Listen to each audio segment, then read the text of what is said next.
Welcome to the Jungian Anthology Podcast, analytical psychology seminars from the C.G. Jung Institute of Chicago. Go I Know Not Whither, Bring Back I Know Not What, with Lois Khan, Ph.D. This episode is part 1 of the series The Psychology of Fairy Tales. Marie-Louise von Franz said, "Fairy tales are the purest and simplest expression of collective unconscious processes. They represent the archetypes in their simplest, barest, and most concise form, and afford us the best clues to the understanding of the processes going on in the collective psyche." This series examines the psychological richness of the fairy tale. Each recording in the series focuses on a single fairy tale and explores the tale's insight into a particular psychological theme and inner logic. It was recorded in 1991. Suggested readings for this seminar are 2 books by Marie-Louise von Franz, Introduction to the Interpretation of Fairy Tales and The Problems of the Feminine in Fairy Tales, and The Legend of the Blue Bonnet by T. de Paula. Lois Khan, Ph.D., was a practicing psychoanalyst in the Chicago area and Tennessee for almost 50 years. She also taught at the University of Chicago, in addition to lecturing as a psychologist throughout the world. For the complete series, follow the link in our show notes.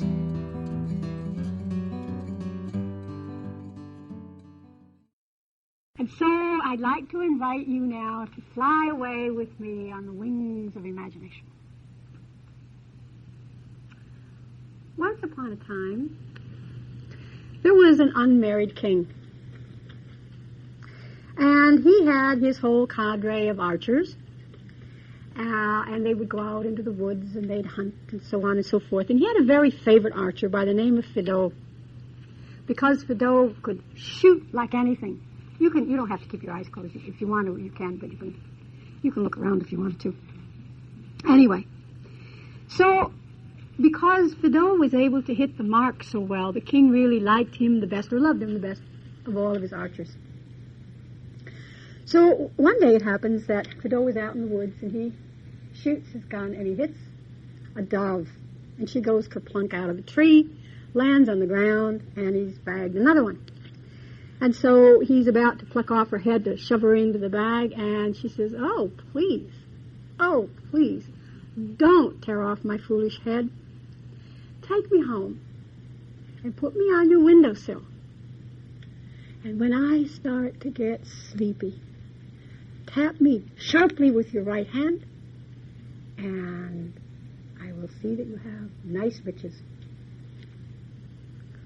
Well, he says, this is weird. And I don't think this has happened before, that a bird is talked to, with a human voice. So let's follow it through. He was really a brave one.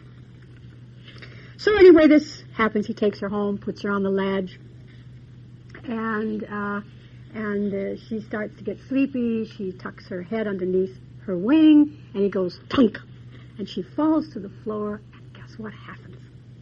The most beautiful woman. She is so beautiful that nobody has ever been able to describe such beauty. It's gorgeous. Well, as happens in fairy tales, she says, after she watches him go off and do his thing in the woods and come back every day, and she sees he gets real weary, kind of tramping through the swamps and the woods and so forth. She says, I think what we need to do is to change our lifestyle. And so what I think you should do is try to get as much money gathered together as you possibly can and bring it home. So he goes about and he duns money out of his colleagues and his fellow archers, and he goes to the bar and takes up a collection. He finally comes home and he's got something like about $200. And so she says, now I want you to take this money and go to the bazaar. And I want you to buy the finest silk threads and bring all the different kinds of colors. So he does as he's told. And then she says to him, when he gets home that night, she says, now it's very important, because of course they've been married. I forgot to mention that. They're not just living together. In fairy tales, they do get married. Anyway, she does say something. I forgot to tell you this before they got married. She says, now, you have known how to win me. Now, learn how to live with me. You shall be my my chosen husband, and I shall be your God-given wife. That's a heavy-duty scene.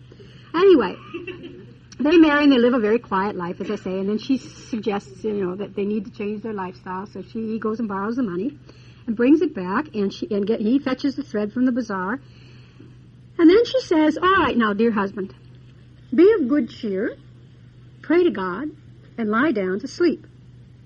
The morning is wiser than the evening. So he does as he's told. And she goes out into the porch. She calls the genies out of her wonderful box or book or whatever it is, and they weave the most beautiful tapestry. Now, mind you, nothing's ever done just in moderation in fairy tales. It's got to be the most, because that suits me just well. I like that kind of language. So this most magnificent tapestry. So she then sends him the next day to the bazaar, and she says, now look, you take this tapestry to the bazaar, and you sell it. But don't you put a price on it. You take the money that's offered to you. He does as he's told. Well, the merchants, it's such fine work that the merchants don't know how to put a price on it. It seems to be almost priceless. So this goes on, and more merchants gather, and they struggle, and they hassle. They don't know what to pay for this thing. Well, the steward comes, the king's steward comes, and he looks at it, and he says, good gracious, that is fabulous. So while everybody else is dithering around, he says, hey, I'm going to give you $10,000 for that. So he does as he's, so Fido does as he's told. He takes the money, and he goes home and gives it to his wife. Well, I don't know what he does. It doesn't tell us. Does something with the money. In the meantime, the steward now takes this to the king. And he says, do you want to see the buy I got in the in the market today? He said, it is absolutely fabulous. So he opens it up, and what do you think the tapestry or the carpet is? It is a wonderful scene, an overview of the king's kingdom. He sees his castle, he sees the gardens, it's wonderful, absolutely wonderful. And he says, oh, I must have it. I must have this. Well, this is the king, and the steward doesn't have too much choice, but the king is an honorable man, quote unquote. So he says, I'll give you $25,000 for it. Now, the guy bought it for $10,000. He sells it for $25,000. Fedora only had about $200. Now, you see, that's what we call, trading on the commodities market. You really turn over the money fast. But anyway, the story continues. It's a very complex story. Now the steward seeks the archer because he wants something for himself. So he goes and finds the archer, goes to the house of the archer, walks in the house, and my gosh, there is the archer's wife. He is struck. Amazing. Absolutely amazing. He falls so madly, passionately in love with her, and he is possessed. He can't eat, he can't sleep, he can't drink, he can't work, he can't play. He is possessed. The king says, what has gotten into you? He says, I have fallen in love. I have fallen in love. The king says, hey, this has got to be some lady to have you kind of dithering around like this. So he goes and has a look. Well, one look, and he is gone. So now he loses his honorableness.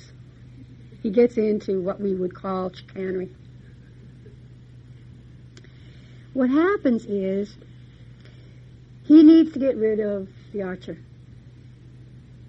So he says to the steward, I've got a job for you to do. We've got to get rid of this guy because I want that woman. So he said, I want you to find out a way to get rid of him. Well, now, and he says, and if you don't find a way of doing it, you'll pay the price. Well, the guy had already lost his head over the woman, but he didn't want to really do it. So he goes and finds the old crone in the street somewhere, in the bazaar. And he says, hey, lady, I got a trouble, and you've got to try to help me find out how to get rid of this archer. So she says, the first task, tell the archer to go to the thrice 9 lands, to the thrice 10th kingdom, to the island, and there to catch the stag with the golden horns. That's a far piece. So the king gives Fido the archer these instructions, and he gives him the oldest ship. It's a ship that's been retired from the Navy for over 30 years. It's not very seaworthy. And in addition, they conscript the biggest drunken sailors that they can find. And the idea is that it's going to take, I don't know how many years to get there and back, but the thing is the ship will only last about a month on the sea. It'll sink and everybody will drown, and that's that. And he's got a widow that he can take on as his queen. Well, the archer, of course, is, in spite of the fact that he does everything he's told, he's not a dummy. He figures out there's something, kind of screwball here. So, of course, his wife says to go and sleep and pray to God, and that the morning is wiser than the evening, and she calls upon her genies, and they go and get the stag, and they bring the stag back, and it's in their courtyard. And so in the morning, then here is the Fido. He's got to go on the trip. But before he goes on the trip, he's got this big crate, and he takes the stag actually on the boat. They go out, and he's got these casks, and he keeps the sailors drunk, and they're happy, they love it. And they go out for so many days and come back, and the king said, hey, wait a minute, this just didn't work. He said, you were supposed to do a task. He said, I did. I brought you the stag with the golden horn, the golden horns. Well, now, come on, that's just not going to do it. So, again, the steward is sent off to find out what to do. Now the old crone says, well, I'll tell you. Now what he has to do is go, I know not whither, and bring back, I know not what. And he says, and mind you, if you fail, by my sword, your head will roll. The king says to Fido, well, poor fellow, he's really sad and despondent when he gets these instructions. And he goes to his wife. He says, because of your beauty, all of this misfortune comes to me. And so she says, well, you have to go on the trip, because her genies didn't have any solution. She doesn't know where this place is. So she gives him a ball and a handkerchief. And she said, follow the ball. Wherever the ball goes, you follow the ball. And then whenever you wash your face, you dry it with this handkerchief. And so the journey begins. And so we follow the bouncing ball. And when they get to a big river, it becomes a bridge. And it's just magical, magical. And one day, he comes to this beautiful, beautiful palace. And the ball goes right up to the door and goes right in the house. And you think, well, usually you knock and say howdy doody or something, get invited in. But he's following the ball, and so he goes in, and these three lovely ladies are there and say, hey, who are you? What are you doing? What's it all about? Let's get down to brass tacks. He says, look, I am real tired. And so how about if you feed me and let me kind of rest for a bit? Oh, sure, no problem. So anyway, he washes his face. They give him a hand towel. He says, no, thanks, I'll use my little handkerchief. And they see the handkerchief, and they said, where'd you get that? And then they call their mother. And so he tells the story. Well, would you believe they were, those three girls were his wife's sisters. These are his sisters-in-law and his mother-in-law. Well, he tells the story of what his task is. Mother-in-law says, wow, I don't think I know what that's all about. So she calls the birds and the beasts and the insects, and they cover all over the earth. And she says, have you heard of this place? Go, I know not whither, and bring back, I know not what. Do you know where it is?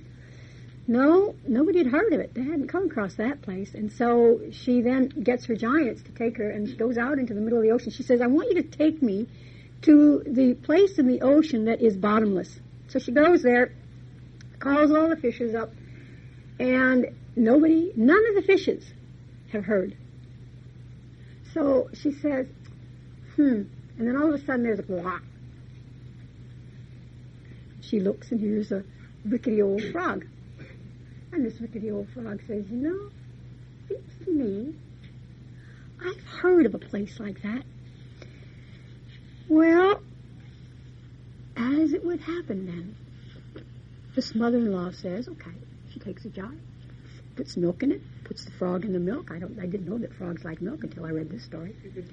And then he carries this, and wherever they go, the frog is the guide. There's a river of fires. The frog gets big and huge, and leaps over and so on. But anyway, they finally get to this place. I know not whither.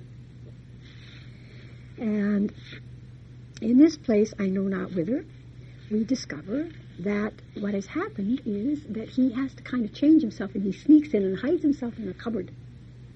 Because the frog says, that when you get inside, don't be seen, but you watch and hear everything that goes on. And then you do exactly what happens. Well, he hides in the cupboard. It's all dark. As he goes into this kind of cave, it's all dark. And so, what happens is, these two old guys come, and they clap their hands, and they say, Smut Razum, feed us, and bring us some drink. A wonderful crystal chandelier comes on, and there's a beautiful banquet table, and these wonderful wines, and these old guys sit there, and they slurp it up, and, they kind of chatter back and forth.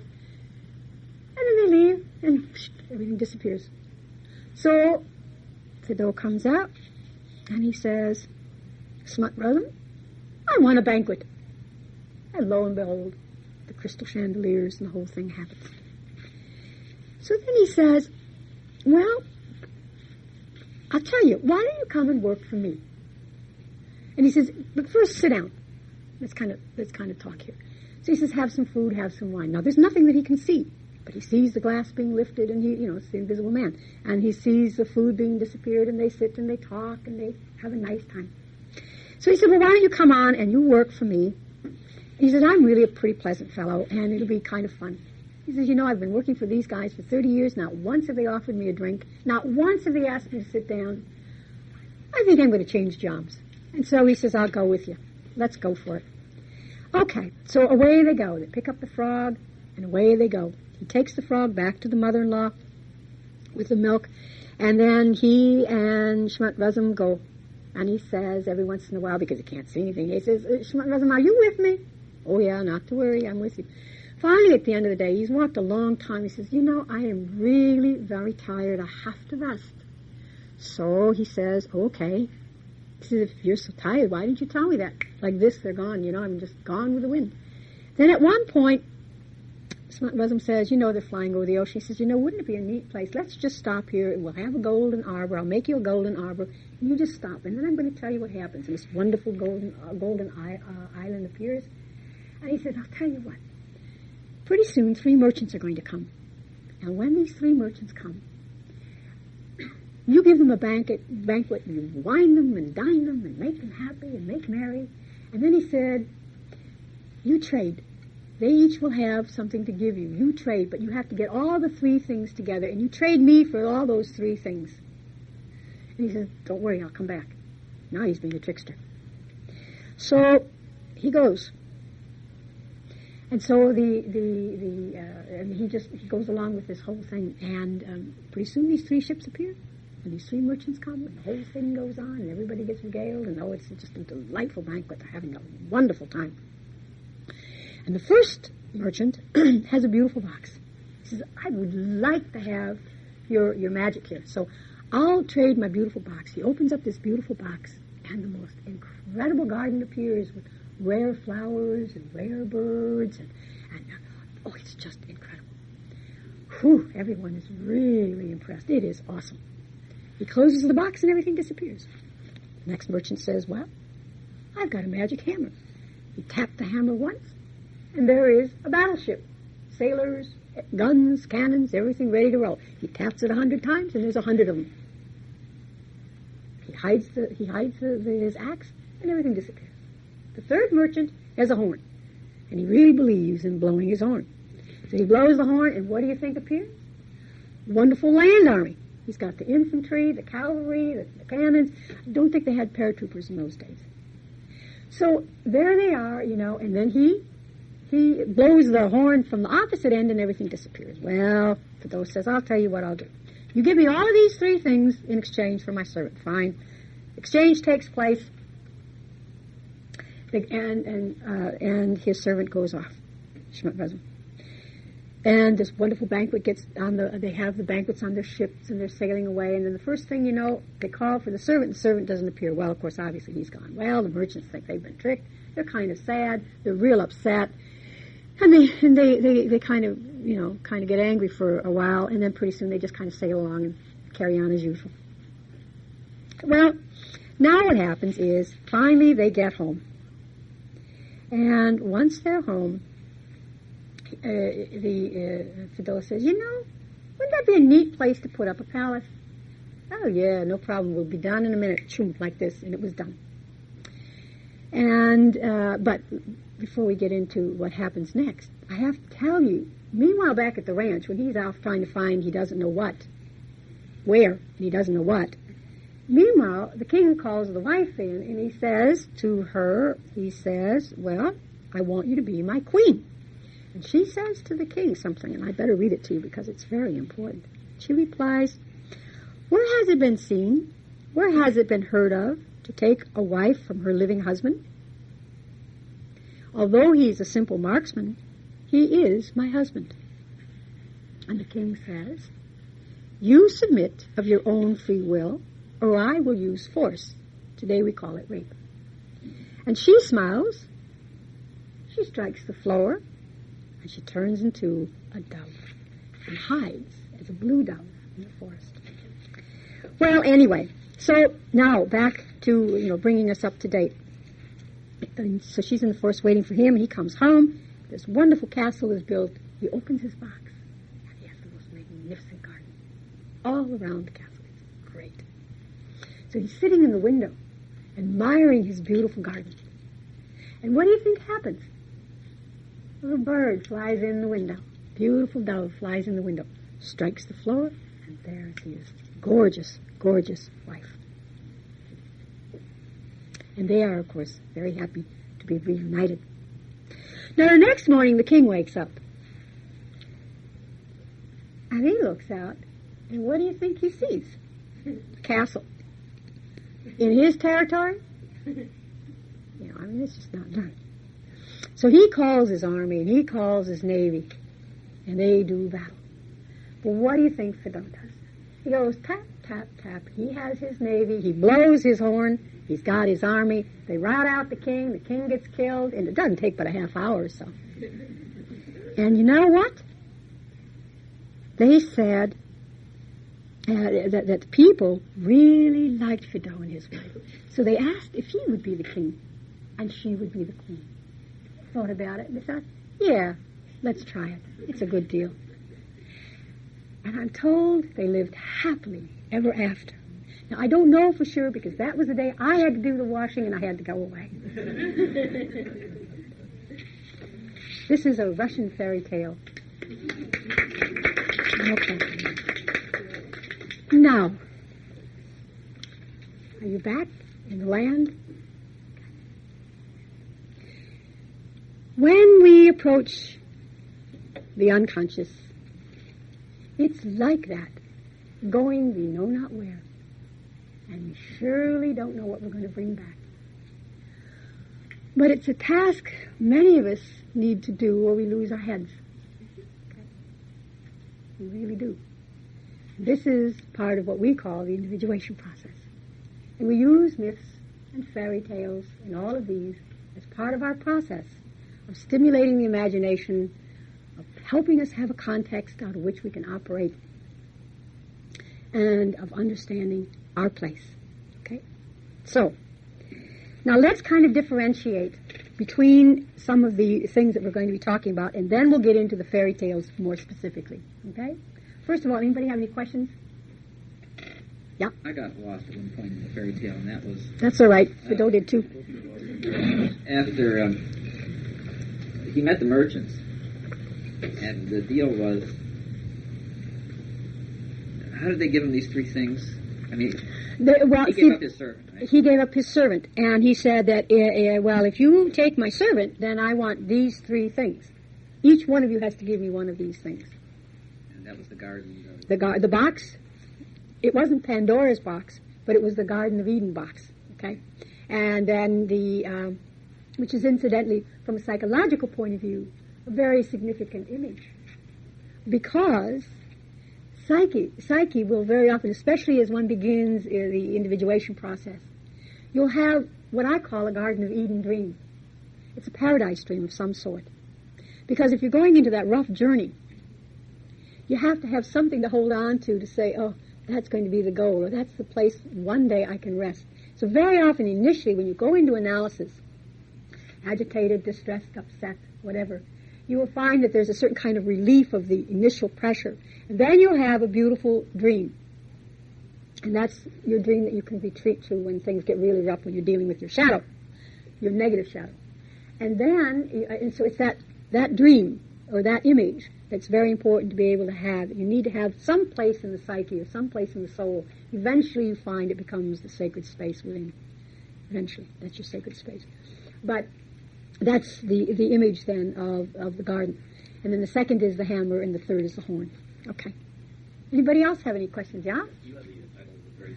Go, I know not whither, and bring back, I know not what. It's in the Russian fairy tales. Neat one, huh? Okay. Now, let's just do some differentiating here. Now that I'm going to kind of shift you out of your right brain into your left brain. And then we can all prove we're brainy, huh? Okay, myth. A myth is a traditional story, and if you want any of these definitions, just go to the dictionary. Okay, so just listen. It's a traditional story, ostensibly with historical basis. It serves to explain some phenomenon in nature, or the origin of man, customs, institutions, religious rites of a people. So that, in other words, the myth is really a very powerful story of the psyche and of the soul. A legend is, usually a legend is a story of a saint, or the story of some kind of wondrous event that occurred somewhere, and it's one that gets handed down generation after generation, and it may belong to a group of people. So the Irish have their leprechauns, or you have the Celtic stories and so forth, and these are the stories that people tell. You have the stories in Ireland, for instance, of St. Patrick and the snakes and so on. Then we have folk tales, and these are stories with legendary or mythical elements, and they're handed down usually among the common folk. It's not the kinds of stories that usually gets told in the king's castle, but among the common folk. And our folklore, of course, we can scientifically study to give us a sense of people's customs and traditions and beliefs and so on. So these are the part of the oral tradition that recorded people's history, a people's history. A fable, your Aesops and so on. Now these are fictitious narratives that are intended to give a moral truth or a moral precept. It's the way we teach children the do's and the don'ts and the shoulds and the should-nots, and eventually the good old super-ego takes over. But to try to teach children initially, you have to make it in fun game. And it's only later that we can really hammer down. And a saga. Now, sagas are very special because this comes out of the medieval Scandinavian literature. And you will discover that, for instance, in Iceland, they have a very special sagas. And there are the stories of battles and customs and legends and so forth that are given in narrative prose. And again, it is a traditional history of a family or a village, a group of people. It's the oral tradition. So that kind of gives you a background of a lot of the images that we have that carry the story of human beings. And the one that we focus on, and of course the intent is on fairy tales. The Bible, I guess, if you will, in Jungian circles for fairy tale interpretation is Marie-Louise von Franz. She's quite a storyteller, actually. She loves telling stories. I do too. And fairy tales, she says, are pure and simple expressions of the collective unconscious. And fairy tales are psychic process. All of this you can read just in the very first few pages that Marie-Louise von Franz has. The significant thing about fairy tales is that we have archetypal images. And they seem to be pretty clearly articulated in fairy tales. we could take just a few of the figures in our Go, I Know Not Whither. The frog, a very powerful image. Incidentally, just as I was driving in, there was a song, he's a wonderful singer, quite a balladeer, and he's talking about being a New Yorker. He lives out in the West Coast, and he's singing his song and so forth, and he's saying, who am I, and I am who I am, and trying to make some kind of declaration in spite of the fact that he's all confused in terms of where his territory is. But the wonderful thing, one little line in there I chuckled at as I was driving into the parking lot, was that he was singing, did you ever hear of a frog who wanted to be a king and became one? So that, the fairy tales become, or these kinds of symbols become quite, it's a shared experience. I mean, you all know about kissing the frog and it becoming it's a bewitched prince. So that doesn't even have to be explained. It's something that people share. Anyway, Neil Diamond, yeah, that's it, thanks. Eventually, it would have come, thanks, yeah. All right. The thing about the fairy tales that von Franz says is that there are, that the material in the fairy tale is specific. It's less specific, and it's very unconscious material. Over against, for instance, myths, which are really far more indicative of the collective. Essentially, it's unconscious consciousness. It truly has much more of a significance, or it's closer to the conscious realities or the conscious attitudes of people. Also in myths, you have the stories of the hero, or the gods. Myths are very often involved with the stories of the gods or the godlike people, whereas in fairy tales they're just dumplings, or, sometimes they're even nerds, and sometimes they're very interesting, and, then you get the hero that he kills 7 flies and he's a big hero. I was just reading in Time magazine today that came yesterday, there is a folk hero, some killer, that because he eluded the sheriff and so forth, he's become a folk hero. See? Well, that's like killing 7 flies and thinking that you're a big shot. Anyway, the significance about the fairy tales is that, like dreams,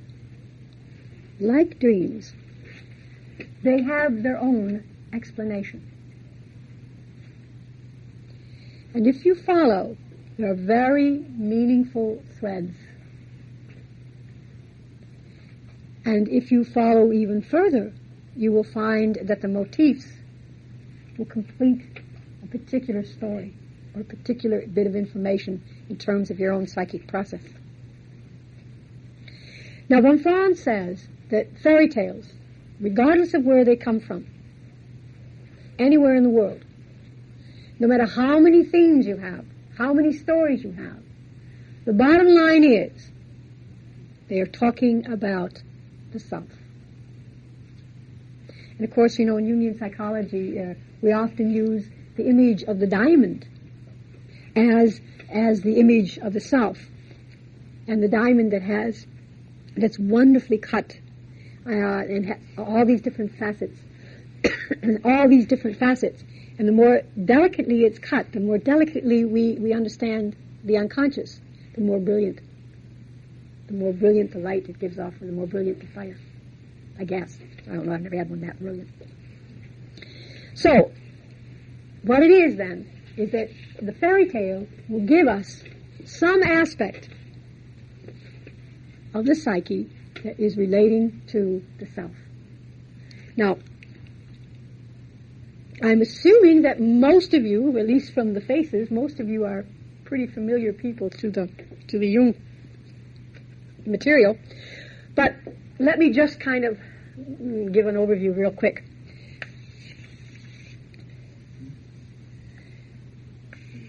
The center of the psyche, or the center of wholeness, Carl Jung calls the self.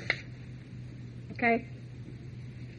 And as we develop consciousness, there's a thing that the bottom, the foundation is the self, and then as we develop consciousness out of the unconscious, out of this collective unconscious that has the basic instincts, we have the ego.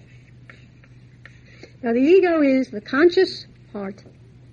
It's consciousness. The part that has to deal with the world. And incidentally also has to deal with the unconscious. And we define ourselves, we figure out who we are, and so forth. Now, then what happens is, after we have the idea of the ego, that is, after we begin to get some sense of who I am, or the me, in developmental psychology, this happens around 2 or so, when children really begin to define that they are separate. It's very traumatic for parents, but, they have to learn to live with it. But then we begin to discover that here is this conscious area, and we begin to find that there are different kinds of archetypal images. We have males, we have mother, we have females, we have and we have aunts, and we have all these, and we have fathers, and the male, and the masculine, and uncles and grandfathers, and so on and so on. And then we have different aspects of the psyche. We have the shadow. If you're a woman, the shadow is a female, and if you're a male, the shadow is a male. And then if you're a male, you'll have the feminine component called the anima. She carries the soul, and she's the most beautiful, and no words have ever been able to describe. Or if you're a female, and you have the inner masculine, called animus, and though he's a simple man, a simple archer, he is my husband. So we do relate then to these different aspects, but every one of them comes out of the self. But see, if we try to relate to the collective unconscious and all those archetypes in terms of the self, without first differentiating, we have a psychotic episode. That's what really being mad is. Okay? And the way, for instance, that John Perry works with madness in adolescents is helping them reform all that chaos. That their story, whatever the story is that they're living out, you'll see this in Myth and Madness.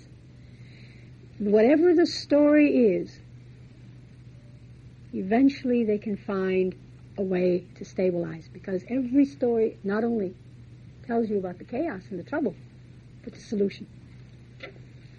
So, von Franz says then that fairy tales tell the story of the self.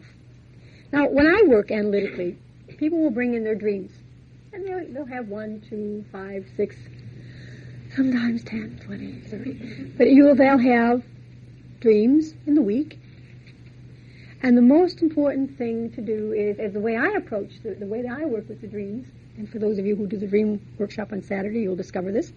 But the way I work with the dreams is to kind of, for the week, is I take the whole week's dreams and kind of look at it as a chapter in an ongoing novel. I mean, I don't have to watch the soaps at all on TV.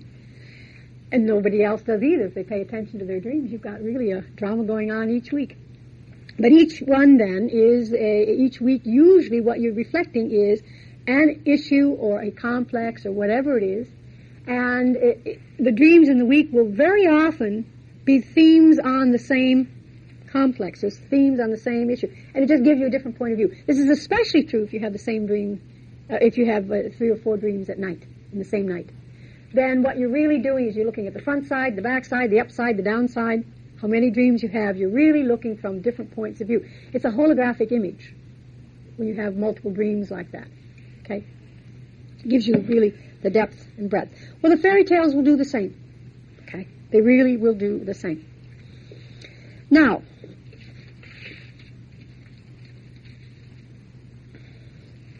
a new book that's come out, Fairy Tales in Society, was based on a conference that was done by a linguistics department, published by the University of Pennsylvania. You said that it's been on.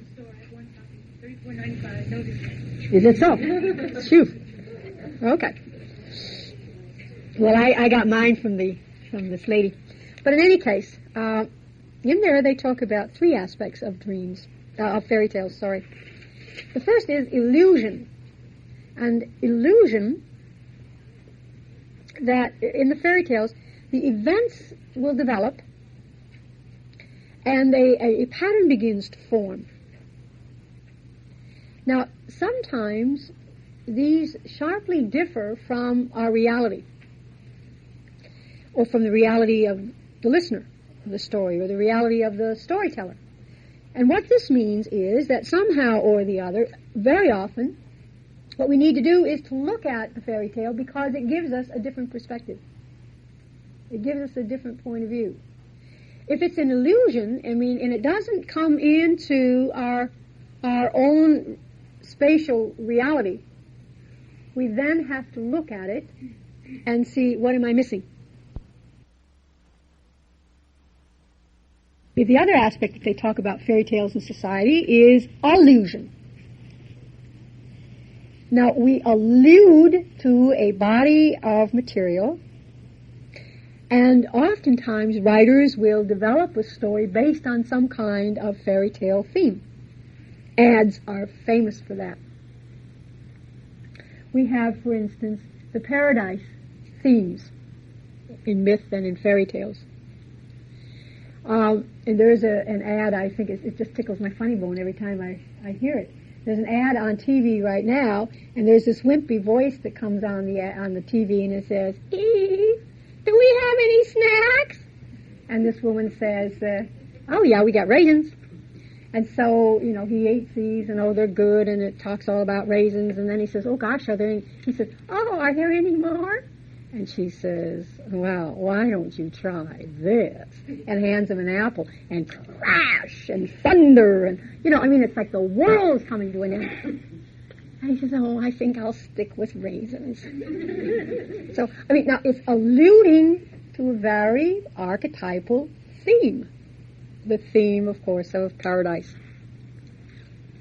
Then, of course, the other thing that they talk about in fairy tales and society is paradigm. A paradigm is a model, or it's an image, or it's a plan. And so they say, what they talk about in this are the paradigms of trying to describe and determine the kinds of behaviors in individuals, or the kinds of premises that a community will operate out of. What is the story that they're living? What is the fairy tale? What is the myth? What is it that they're living? Now, this is then a very basic overview of fairy tales. We can look at it as illusion, paradigm. We look at it as information that is telling us about the collective psyche. And then when you start dreaming the fairy tales, then what you have is, of course, your paradigm, if you will, and the kinds of things that you are living out. I have permission from somebody to speak very briefly about a dream the other day. Somebody came in, very beautiful woman. She's just gone through a divorce. And she had done a lot of projection on her husband's best friend, and a lot of kind of fantasizing around him. So there was a lot of psychic energy or libido that went into him, but nothing was constellated other than basically through her fantasies. But this woman, who had been married for many years, came in with a sequence of dreams this past week.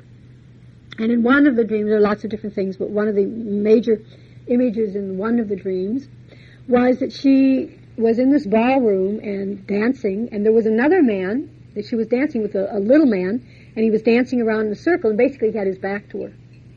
So she's kind of dancing, and supposedly in partnership with this man, but he has the back to her. That's one of the themes in one of the dreams.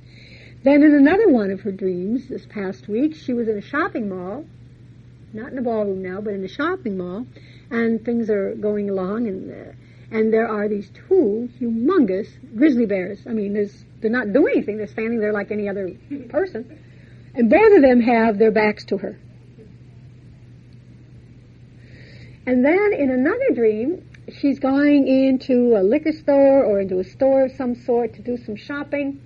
And there's this nerdy guy, and he's kind of jumping up and down and stamping his feet, and he's stamping on this metal plate, and he's stamping and stamping, and he's just, creating this god-awful scene. And it's so bad that eventually what happens is he rams a pole under his chin, and it goes up, and people try to get it out, and you know what that doesn't, give you a headache if you really get into that kind of situation. Well, okay, so there it is. Now she wanted to focus on her fantasy of this guy and that guy, and now she's angry because these two guys, one was a husband, one was a husband's best friend, and then they had a falling out because of her, and it's a wonderful situation to be in, for some women. And anyway, now these guys are out buddies again, and she's sitting in this house, and her whole life is up for grabs. Well, we began to look at the scene. Well, somehow or the other that reminds me of a story. And she said, oh, yeah? Well, we talked about it a little bit. And the story was, and I'm just going to finish this, and we'll take a 5-minute break, and then we'll come back and get into more material.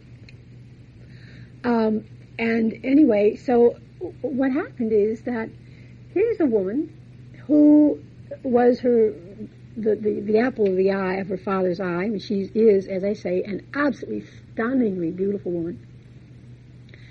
And so she was Daddy's darling daughter, and then got married and was her husband's darling daughter, or wife, or whatever role she played. And she was just beautiful, and she was just everybody's darling. She just did whatever she was supposed to do. Well, I said, that reminds me of a story. And then I started to tell her about Rumpelstiltskin. Now, if you remember, we won't go into it in detail, but if you remember in Rumpelstiltskin, his daughter is at home, and her dad goes into the bar. And everybody's, hauling out their pictures and talking about their grandchildren and about their kids going off on their Rhodes Scholarship and who's doing what and who's made out what kind of money. This guy he's only got a daughter at home, but she's beautiful, and so everybody's bragging about all their kids' accomplishments, and he hasn't got anything to talk about, and so he creates his own fantasy. He says, hey, listen, you got nothing on me. I got a daughter at home, and she can spin gold out of flax. Oh, yeah? Well, everybody talks about this, that's pretty awesome, and everybody buys him a drink. He's a big shot and doesn't think anything more about it, and the word comes to the king, and the king says, hey, I got to have that in my tower. And so he gets her hauled off to his tower, and he says, okay, here's a room full of flax. By the time the cock crows, I want some gold thread. You say, I can't do a thing like that. Your old man said you could in the bar, and you don't do it, you lose your head. Well, she sits and laments, and then this funny little guy comes in, and he says, ho, ho, ho, I got a secret. And so he's willing to do this for her, but she has to give him the rings. No problems. He gives the rings. The next night, the same thing happens. Third night, the same thing happens, but now she hasn't got any jewelry. First night she gave her rings, the next night she gave her necklace. She said, hey, this is my mom's necklace. She wants to keep her head, she gives up the locket. So the next day, then, she's got nothing left. She's got nothing left. Nothing is left. So he says, all right, I'll tell you what, I'll make a deal. You give me your firstborn. Well, for gosh sakes, the girl's not even dating yet. So, to think of it that far in the future, when she's got to worry about her head in the morning, piece of cake. So she says, sure, no problem. Well, as luck would have it, she gets out of her captivity, and she's walking away, and here's this prince. He sees her, and he says, I have got to have her. And so they get married, and in 10 months' time, because in those days everybody didn't have babies before 10 months' time after they got married, so in 10 months' time they have a baby. The baby gets to be a year old, and what do you think happens? This little guy shows up, and the story unfolds. She says, look, it'd be pretty hard to give up my baby, all my potential. So what happens is, he says, all right, find out my name. Well, is it Tom, Dick, and Harry? No, it's not Tom, Dick, and Harry. I'll give you 2 more chances, and tomorrow night I'll be back, because it was 3 nights he went there, 3 nights she has for finding the name. The story goes, the next night she doesn't know it. It's not Pete, and it's not Dick, and it's not Beelzebub. So, I don't know if that's a female name, but whatever. And then the third night, and so they're brainstorming, because, of course, she sent messengers all out, And they brainstormed to see, what. None of the names really sound right, and she's only got 3 chances now to save her baby. And so one guy says, I had a weird experience, way out in the woods, way out in the woods. And there was this weird little guy. He was dancing around in a circle. I couldn't see him, but he was dancing around in a circle around the fire. And he was doing this jig, and he was saying this thing, and he said, the one thing that I did hear him say is that she'll never be able to guess that Rumpelstiltskin is my name. And she thought, let's try it. So the next night he comes and she says, well, is your name George? No, he gets smugger and smugger. Well, is it, and she names a number, She says, well, is it Rumpelstiltskin? Well, he is furious. He jumps up and down and up and down and up, and he gets so furious that he stamps his foot through the floorboard, and he gets so angry, he grabs the other foot, and he just tears himself apart. Now, that sounds kind of familiar from those dreams, doesn't it? What do we have? We have this darling woman always having to do what, because she doesn't relate to her own inner reality. She didn't relate to her own inner animus, but was defined by outside male images. Okay. When she could finally name her own inner masculine, the power is from the outside. A lot of times people don't like giving up their power. They get kind of angry, and therefore they say, I'm going to have a divorce. That sometimes is what happens when they no longer have the power and or the control. Or when you change too much. Sometimes that gets pretty painful, when you change too much. Okay. Well, now, one of the things that our fairy tale, or that our story told us, is she said to her husband, well, what you need to do is you have to win me, and then you have to learn to live with me, and that's what we have to do in the psyche. But then she says, be of good cheer. Pray to God, lie down to sleep. The morning is wiser than the evening. And by that, of course, it means that when we go into the unconscious, whether in sleep or whatever it is, we bring up from the unconscious the wisdom. We have to trust that. Now, we can't trust the unconscious unless we know that there's order and organization. I mean, good gracious, if any of you have ever walked into a psychiatric ward and watched people who are turned inside out, that is, they're living out the collective unconscious, that's a pretty scary thing until you begin to see the patterns or you begin to see the meaning. It's like learning a language. If you go to another country, it's just nothing but a bunch of garbled sound.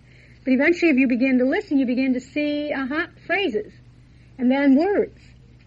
And there comes a point, and you don't know when it happens, but like this, all of a sudden everything makes sense. You can understand what somebody is saying to you, or at least a couple of the words. Well, the same thing happens when we deal with the unconscious. And the same thing happens if we understand the structure.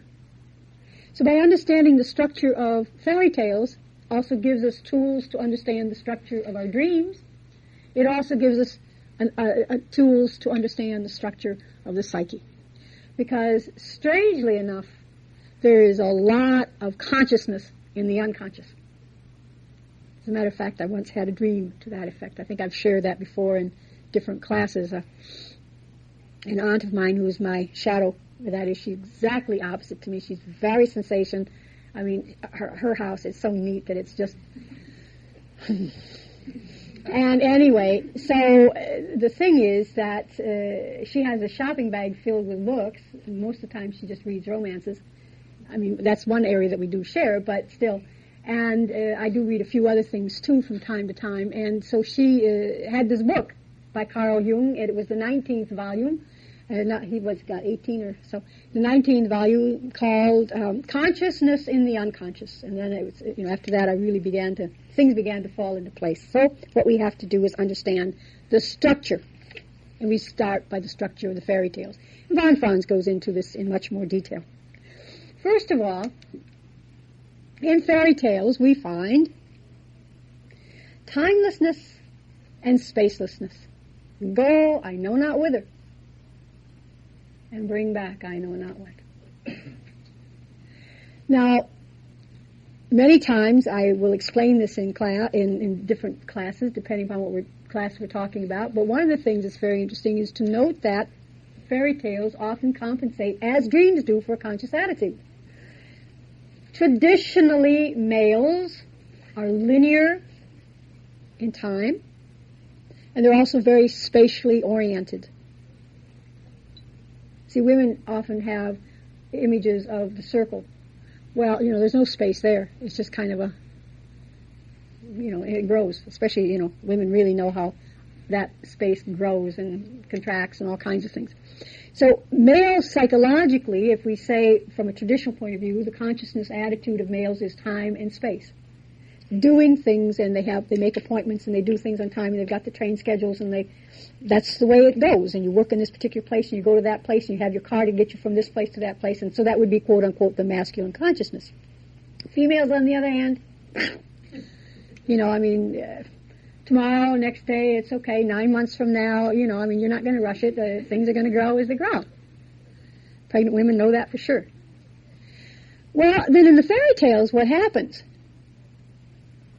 With our wonderful Rumpelstiltskin, by the time the cock crows, she has to achieve a task. And so there's always a time restraint on women in the fairy tales. They've got to do the stuff on time or suffer the consequences. Now, males, on the other hand, in the fairy tales, well, gosh, they don't know how far. Maybe it's close, or could be far, or maybe it could be an hour, or maybe a month. We've got the wonderful story of dumb Hans who goes out and, serves this cat, because he's supposed to get a horse, so he serves the cat. Now, if you can imagine something like that. But in any case, he serves this cat, and he doesn't know whether it's for 7 days, or 7 weeks, or 7 years. He really doesn't know for how long he serves her, but the point of all of that is when he's at the end of his service, supposedly he's supposed to get his horse. Well, of course, at the end of his service, he goes home, and he says, well, how about my wages? And she says, oh, well, go home, and I'll send them to you. Well, that's kind of risky business, but in any case, he trusts her, and he goes home, and of course, you know the story. Big, wonderful horses and carriage and gorgeous princess, and because it really wasn't a cat, it really was a princess. But in any case, the point is, he doesn't know.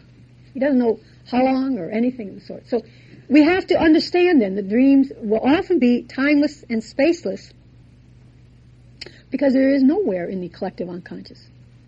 It is that ubiquitous kind of space or whatever. It is there always. It always has been and always will be. And oh, good gracious, it's really awesome.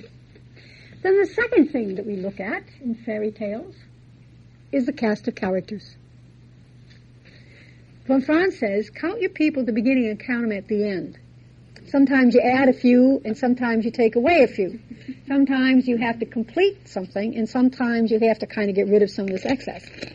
So it's always, keep track of your characters.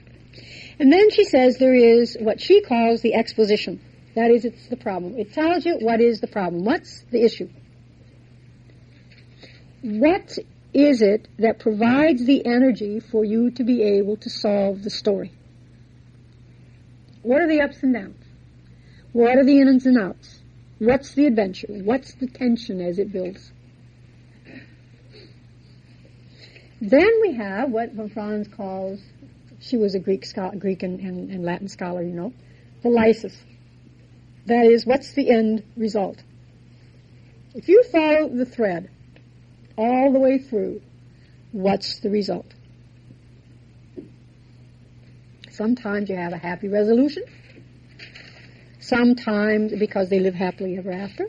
Sometimes you have catastrophe. She says in primitive stories, they don't seem to have an ending. It just peters out. But she says sometimes you'll have the stories where they're happy, they have a happy ending, and also a sad ending. I really can't tell you whether they lived happily ever after, because that was my day I had to wash clothes. She says with the gypsies, they'll say something like this, and I'm quoting right now from her book, and she says, they married and were happy and rich to the end of their lives. But we, poor devils, we're standing out here shivering and sucking our teeth with hunger. And then they go around and pass the hat, poor fellows. Now, when we go into the unconscious, or when we go into the fairy tales, and therefore into unconscious material, we bring material from the collective unconscious. We bring it from our own personal consciousness. As is with this woman. Her dreams reflected her reality out here. The dreams reflected, because no male was relating to her, they had their backs. The dreams relate to her particular psychology. That is, she didn't have, basically she was just kind of observing and walking through life right at this point in time. And the dreams reflect her archetypal base at this point, where she's operating from. And as we talked about it in terms of the fairy tale, that's really basic collective archetypal material. And so a fairy tale or a dream, you look at it from all these different points of view. Okay. So what we do then is we look at the symbolism. We look at the archetypal data. Now, what's an archetype? It's a wonderful word. The archetype essentially is instinctive energy. And it is energy that we don't, what does an instinct look like? We know what the behavior is like when we're acting instinctively, but we don't know what an instinct looks like. So all we can do is create an image. And we create an image in a symbol of some sort. Okay. I don't think we have a whole lot of time, but let me just show you, for instance, some symbols. These are some military patches. Here is a wonderful image, an archetypal image. Here we have a dragon. If you come to my house, you'll see lots of dragons in my windows, by my sandbox. I'm into dragons this year. And here's this wonderful sword. Represents consciousness, represents the ability to get one's kingdom. After all, didn't the once and forever king have to pull his sword out of the stone? It reflects our own inner kingdom. It's the ability that we have of protecting our space. It's the way of cutting the umbilical cord from the Great Mother. All different kinds of wonderful things get constellated around sword as an archetypal image. Or the dragon. You have to slay the dragon, you have to do all different kinds of things. Symbols and archetypal images. The archetypal images. All right. Now, whenever we talk about a tale, always remember, in spite of the fact that we may be able to translate it into some experiences of your own particular life, but we're always talking psychology. Okay? For instance, if you have a dream and say, well, that reminds me of such and such a person. Well, it may be, but it's still psychology. Don't ever try to think that when you dream a fairy tale and you are relating it to another person, that it is in fact that person. Okay? It is your psychology about or constellated around that person. Now, how do we try to understand the fairy tales? We do it essentially through amplification. We get the image of the frog, or we get the image of the dragon, or we get the image of something or the other. We amplify. And then, of course, we interpret, and we interpret it through the psychological language. If you don't mind, what I would like to do is just very briefly, very, very briefly, share with you what amplification looks like. Well, that one would be too long. Well, that's all right. We'll just do a little bit of it. This is a military patch. And it's worn by the Aerospace Rescue and Recovery Service of the 39th Air Wing with the United States Air Force in Iceland. They have these helicopters. They're called the Jolly Greens. And they go out and they do rescuing. So on one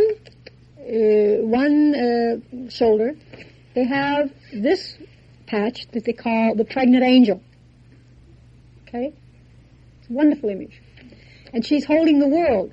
And it says underneath, it says on top, the Aerospace Rescue and Recovery Service, underneath, that others may live. And then on this side, on the other sleeve, they have the Jolly Green Giant. So you've got the Great Mother and the Great Father. Now, amplification looks like this, and I'm going to read it so fast that it's just going to make your head spin, because I don't want to spend a lot of time about this. We have the shield here, and we think about the shield. We have the great round, which is the mother. Look at the colors. Every one of these things would be amplified. But let's just take one of the images, the Great Mother. Neumann explains the Great Mother is not simply a vessel. She is also the dynamic of life contained within it. So I can show you, for instance, in amplification, images of the Great Round. These are from very ancient civilizations. Can you see these? You see this in the back of Eric Neumann's book on the Great Mother. So we have these sculptures from the classical period, and they show the Great Mother as a container. Now here we have the banner, and at the bottom of the banner is a stylized flower and container. We have that in here also. And of course, each one of these is manifesting dynamics of life. Now, and also of warmth and so forth. The coloring we have now, we've got the yellow, we've got all this. Now we see. The elemental warmth seems suggested by the golden ray which pierces the dark sky and illuminates the Great Mother herself. But an even more important quality represented by it is the light associated with knowledge and understanding. These associations are reinforced by the wings of the Great Mother, giving her the unusual character of an angel. Angels also symbolize enlightenment, and they are messengers between heaven and earth. Our helicopter people are too, remember. But they are generally masculine, angels are. The presence of a feminine angel here has two important functions. It helps to emphasize the caring as opposed to the devouring aspects of the Great Mother, which would be death. These are life-giving people. And it deepens the integration of the physical and the spiritual. This is a highly appropriate emblem for a rescue team, and the men themselves seem to recognize its appropriateness, for they refer to the patch as the pregnant angel. The nomenclature itself expresses and recognizes the spiritual as well as the physical value of saving lives. And then we can go on and talk about that. But let's talk briefly then about the masculine. Again, this is just to illustrate amplification. The masculine figure on our patch certainly represents the principle of fructifying and so forth. He's the Jolly Green Giant, a modern image of vegetation and, incidentally, the trademark of the canning company. It is significant the squadron goes by the name of Jolly Green, an expression which is also applied to a type of helicopter used in rescue operations. Yet he shows the differentiation associated with even this emergent masculine, that is, he's closer to the Earth Mother, so still more primitive, but we see it from his garb. It is reminiscent of the Nemean lion skin which Hercules wore as a reminder of his first great labor. The enormous task of this half-god, half-man reminds us of the heroism of the men in the Jolly Green, snatching defenseless people from the jaws of death. So if it reminds us of the first labor of Hercules, that would seem reasonable. And so on. We go on and on as we begin to amplify even further the symbolism of the archetypal symbolism here of the military patch. So I just wanted to show you how one just does this amplification. It reminds me of this, it reminds me of that, it reminds me of something else. This is what it means in this culture, this is what it means in that culture. And if you want to know more, you can look at the dictionaries on symbolism and see how a symbol can be amplified. All right. So, what do? We look at the fairy tale, go I know not whither, and bring back I know not what. And what are some of the points that we bring out? We've been bringing them out periodically throughout the session. The first and foremost is the state of the masculine psyche. He's part of the collective. He's one of the boys. He's not differentiated, is he? He's still one of the archers. The king is unmarried. We have an unbalanced situation. So right in the beginning we have a king who doesn't have any female, a steward, and a bird. Not even the personification of the feminine. And so all the story portrays at this point in time is the primitive male, okay, who does the service to the king who's unmarried.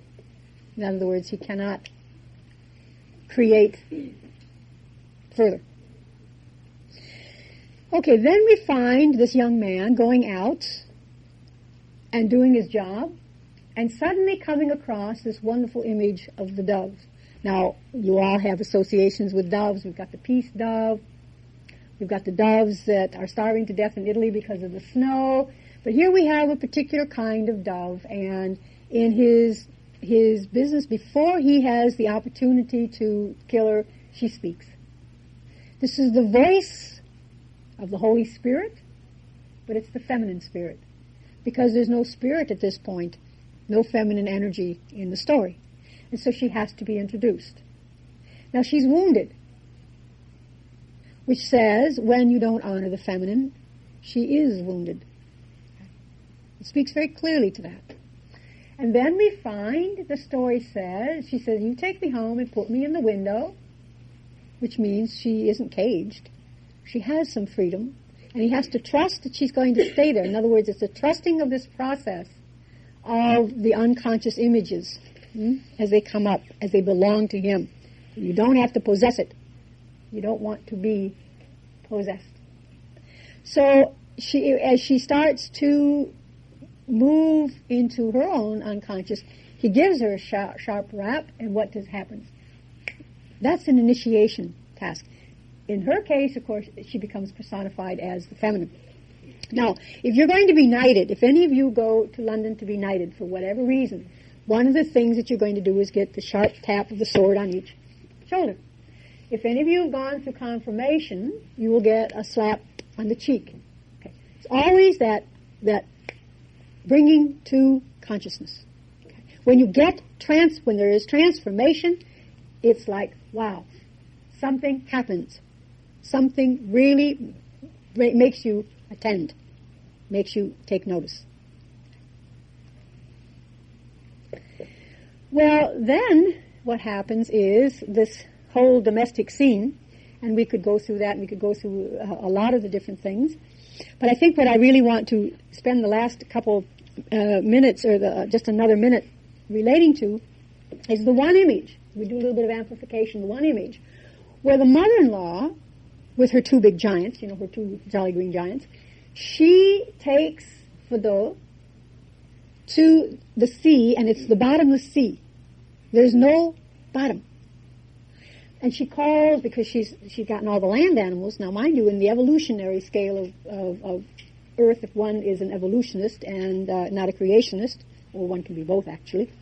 But if you're an evolutionist, you remember that the sea is the more primitive. And the sea animals are usually more primitive, right? Because it was only afterwards that they crawled up onto the land, according to the evolutionists.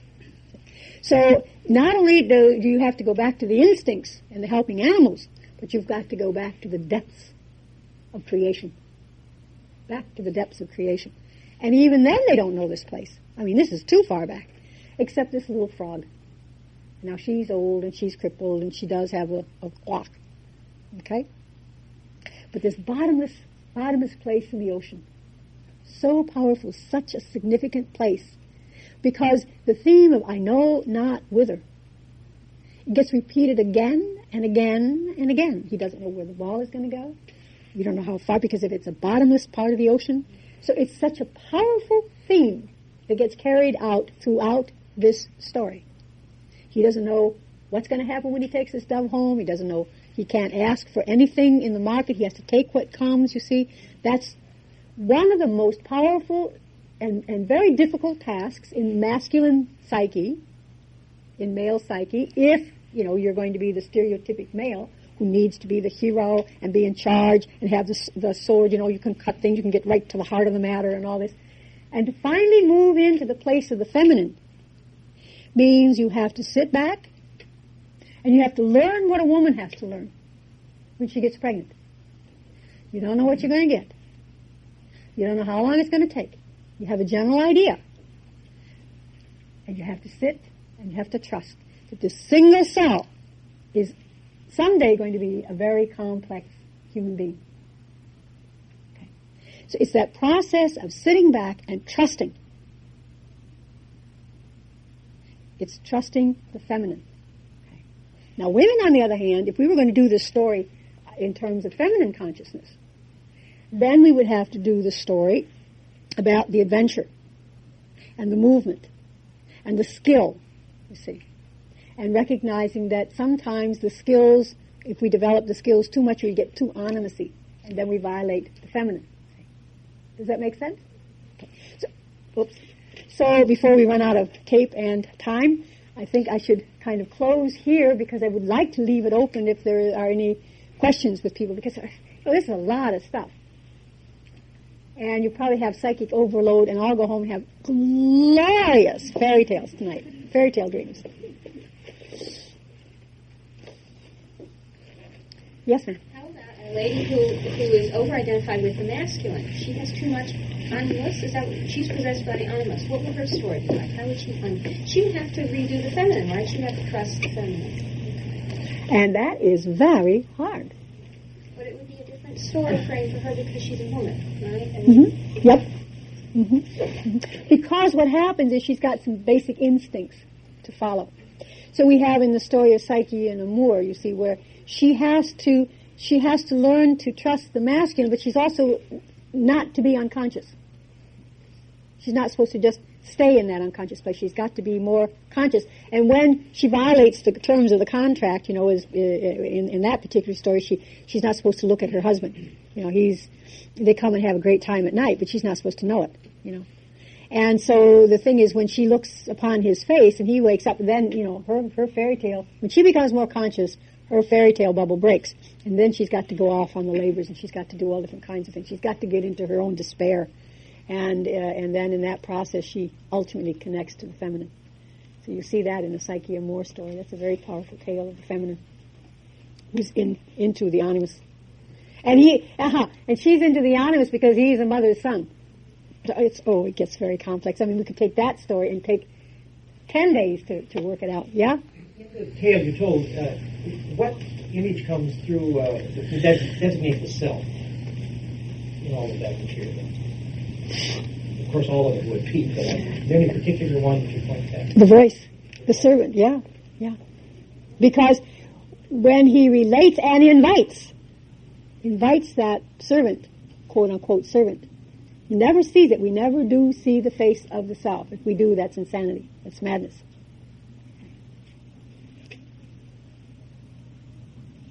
Of course, there isn't one of the characters in there that isn't an aspect. That isn't a part of the self. But they're, you know, the differentiated aspects of the self. Anybody else have a question? I have a question. Well, how does this inability to see the self relate to the concept of, say, to see God is to destroy the self? You might say it's in the Old Testament, isn't that a theme? Well, I think in the Old Testament it says you cannot look upon the face of God, because if you do, you lose. You're dead. Basically, you're dead. I mean, you cannot get that into the collective unconscious. Or they say it's madness, it's insanity. And so you can only do it indirectly. And that's why we have the symbols and we have all these different things. And so Moses couldn't look, he could only see the burning bush, you see. Or the backside. Exactly. So it's essentially the same thing as what you're saying in fairy tales, I say. It could be. But basically, you cannot look, you can't look that far. But you have the image, the diamond. The mandalas are beautiful images of the self. The golden ball, he follows the golden ball. That would be another aspect of the self. Well, in this particular case, it wasn't a golden ball; it was just a ball.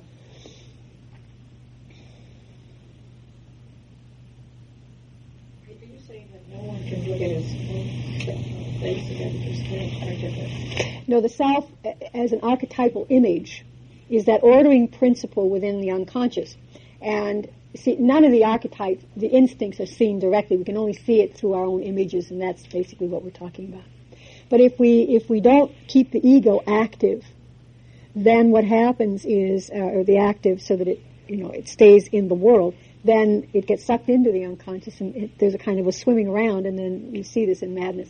And so if you look at Roots of Renewal in Myth and Madness by John Perry, you see then how they have to tease out the ego again so that you can make sense out of what's going on in the unconscious. You have to have the structure. That's the bottom line.